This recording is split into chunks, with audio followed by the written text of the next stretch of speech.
What's going on, guys? Just a quick video inside of Affinity Publisher just to show you how you can use data merge tool with images for a project just like the one that we got in front of us, which is an ID badge which you may use for a company where you have an image of all of your staff members as well as their name and their job description.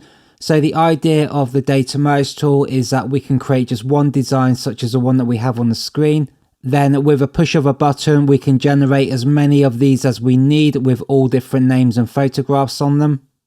So with all of that said, let's go ahead and get started with the tutorial. So just to be a little bit quicker with the video, I did pre-design all of this that we have on the screen in front of us, so you guys didn't have to sit there and watch me put all this together. However, if you do want to make a similar design with your own background images and different colors, all you got to do is just set up your document to be the size of 70mm by 100, as that is going to be one of the recommended sizes for this type of project. Then the first thing you really want to do is just make yourself a little rectangle in the middle here, which is going to be where the hole would be punched out for you to have this around your neck. Then from there, it's just a case of adding a background image like I've got here. I'll just turn it on and off so you can see it. As well as that, I have just a name and job description, which is some text. Behind that, I've got a rectangle, which is just a shape just to separate the text from the background so we can see that a little bit better. I also have my logo at the top. Then right here, I've got an image of myself, and just below that, I've got a QR code. So this may be another feature that you guys don't know that you have inside of Affinity Publisher, which is a QR code generator. If you find that you want to use this inside of your design, just simply go over to the left-hand side toolbar menu. Where you normally find the shapes, you'll see right at the bottom, you've got the QR code tool. All you got to do is select that, just drag that out to any size that you like. Then if you find that you want to change any information inside of here, whether that is for an email address, a social web link, or a phone number, or maybe a key code for your building, then all you got to do is make your way up to the top menu bar right here where we have data. Click inside of here, then we have this drop down menu where we have a few different options that we can put inside of our QR code. So the idea with this design is that we just make this one single design, and then we're going to use a data merge tool in order to change this photograph automatically along with the name of the person in the photo and their job description. So all we need to do to get started is we're going to need to have access to a spreadsheet software, whether that is going to be Microsoft Excel, Apple Pages, Google Docs, or anything else that you guys might have. As long as you can export that as an Excel file, then you are good to go. So what we're going to do first of all is just go into Microsoft Excel, as that is the software that I am using for this tutorial.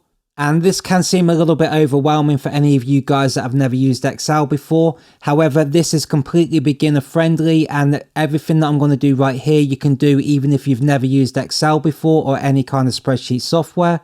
This really is a simple process. All we got to do is just pay attention to all of these columns and cells that we have. So we're going to start right here on number 1. We'll double tap inside of there, and we're just going to write in name.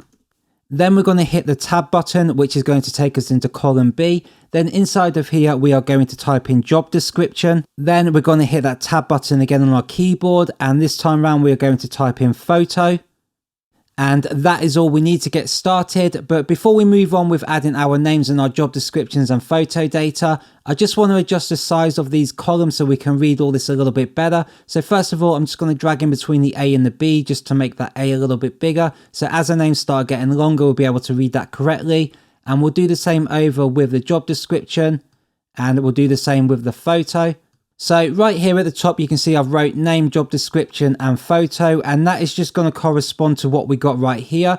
We've got the name, we've got the job description, and we've got the photo. So going back into Excel, all we got to do now is start filling out all of this information. So this is going to be dependent on how many people you are doing this for. For instance, if you guys have your own company and you've got 47 staff members, you would want to go ahead and type in all 47 of their names, as well as their job descriptions, and we'll get to the photos in just a moment. But first of all, I'm just going to go ahead and type in just some random names inside of here. So my first person is Julie Walker. I'm going to hit the tab button. I'm going to give her a job description, and I think she is going to be the CEO of the company.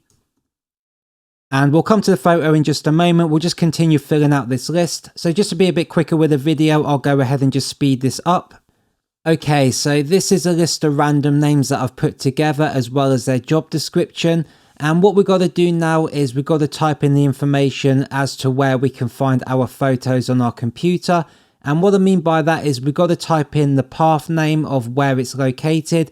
So just to demonstrate, I've created myself a folder just down here, which is saved to my desktop. I've named the folder Portraits, and I've got all the photos inside of this folder that I'm going to use in the project. So the idea is to link all of these individual photos inside of the Excel document, and I'll show you how to do that in just a moment. But before we go over to that step, I just want to mention that if you guys do make a project like this, I recommend that you create yourself a new folder like I've done here. Name that folder as to whatever you would like. And inside of there, make sure you also name all of your photographs by the name inside of your list. For demonstration, I've used 1, 2, 3, 4, 5, and 6. However, in reality, you'd want to name number 1 maybe Julie Walker, number 2 Lisa Wills, etc. Just so you know you've always got the correct name with the correct image. So with that out of the way, let's talk about how we get our path names inside of our Excel document. And this is a really easy process. All we've got to do is select any one of these images. We're going to right click on that. Inside of Mac, all you got to do is hold down Option, and then we'll have this option appear inside of this menu, which says Copy JPG as path name. If you let go of the Option key, that will disappear to just copy.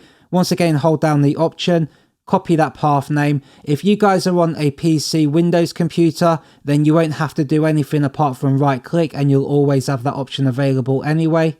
So with that path name now copied to my clipboard, if I go back over to my Excel document, I can now paste that inside of here. And now that tells us it's inside the users, Matthew Ward, desktop, portraits, number 1 JPG. So that is all the information as to where that image can be found. And we'll just go back and we'll do the other one. So I'll click on number 2. I'll go ahead and right click, hold down Option on my keyboard as I'm on a Mac. Go ahead and copy that path name once again. Back over to Excel, double click in there and just paste that one, and just do that for each one of your images till you've completed all of the list. Okay, so I've got all of my images now inside of the Excel document, and that is all we have to do inside of here. Now we can just go up to File, go down to Save As, and just save your file as anything you would like to name it. Then we'll make our way back over into Affinity Publisher. So now we're back in Affinity Publisher. All we need to do now is open up the Data Merge tool, and we can do that by going up to the top menu bar inside a window, head down to where you have Data Merge Manager. Inside of here, just at the bottom left hand corner, we have this option right here, which is Add Data Merge Source. So if you go ahead and you select that, then you just need to navigate to the file you just created in Excel. For me, it's this names right here, so I'll go ahead and I'll select that file. And now that is loaded inside of our Data Merge Manager. So at the moment, I can go ahead and just close this. Then what we need to do next is we need to open up our Fields tab, which I have over here on the left hand side. If you guys aren't seeing the Fields tab over on your left hand side or anywhere inside of your interface, just make your way up to Window on the top menu bar. Go down to where it says References and just make sure you have Fields checked. Then you will also have access to this tab over here. So inside of our Fields tab, you can see just down here towards the bottom where we have Data Merge, we have all the things that we just typed into that Excel document. So we've got name, job description, and photo. So all we've got to do now really is apply all of these to the parameters inside of our design. So for instance, I'm going to start off with a name. So I'm going to grab my text tool. I'm going to just highlight your name here. Then once I've done that, I'm going to go back over to the Fields tab over on the left hand side, and just where it says name right here, I'm going to double tap on that, and you can see that's now updated this over here. Then we're going to do the exact same thing with job description. Just highlight job description, back over to the left hand side, double tap right here onto job description, and then that will change as well. Then with the photo, I'll grab the move tool, just select that photo, and we'll go ahead and double tap on that photo, and that is all we have to do for the moment. So you'll notice that image has just disappeared. However, don't worry too much about that. What we're going to do now is go back up to a window on the top menu bar, go and open up Data Merge Manager once again. Inside of here, if we go and turn on this preview with record, you can see we now have one of the images loaded in from our Excel sheet. So we have Julie Walker as a name, as a CEO job description, and that's updated our image. So we can go through these one by one using the preview menu. So if we just use that button right there, you can see that now changes to Lisa Wills as a manager, and that's got a different photo as well. And you can make your way through all of these and you can see how they update in real time. Don't worry too much about all of the other options inside of here. These are really just to maybe update your document. If you find that you want to add some additional names and images inside of your document, you go ahead, go back into Excel, just change a few of the names around or maybe add or remove some. Just go ahead and update that file, then that will generate a new one inside of your project. As for the rest of this, don't worry too much about it for now. So if you're happy with what you've got, all we have to do is hit this generate button. Once we go ahead and do that, Affinity is now going to create a brand new project for us. So if we make our way back over here on the top menu bar to the left hand side, here is our original design that we've made. This is completely untouched. You can always go back at any point and change this. And of course, I do recommend that you save this file as this is your original document. However, moving on with the tutorial, you see we've still got our original document that we started with, but just over here on the right hand side inside of our new tab, we now have all of the generated badges that we've got. So starting right here at the top, we've got Julie Walker, which is a CEO. We'll make our way down, we've got Lisa Wills. Keep making our way down, we've got Sarah Connor. Then we've got Joshua Wood. And as you can see, all of these different images change along with the names as well as the job description. And you can see them as individual pages over here inside of our pages panel. So at this point, if you guys find that you want to use different information inside of the barcodes, it really is just a case of going in inside of each one of these pages, selecting the barcode and just changing any of the information that you would like. Of course, if you guys are using this maybe as an entry system to get into a building, all of these barcodes would hold the same information. However, you do have the option to go to any one of these and just enter that barcode information and change that to anything that you like. So you can make all of these individual and unique to each person. So all you got to do from here is you can go ahead and just save this document if you want to save all of these people that we've created, as well as go up to your file menu, go down and print all of these individually.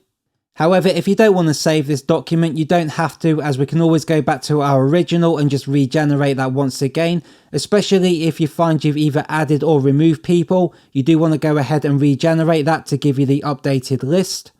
But that really is how easy it is to use a data merge manager with images inside of Affinity Publisher.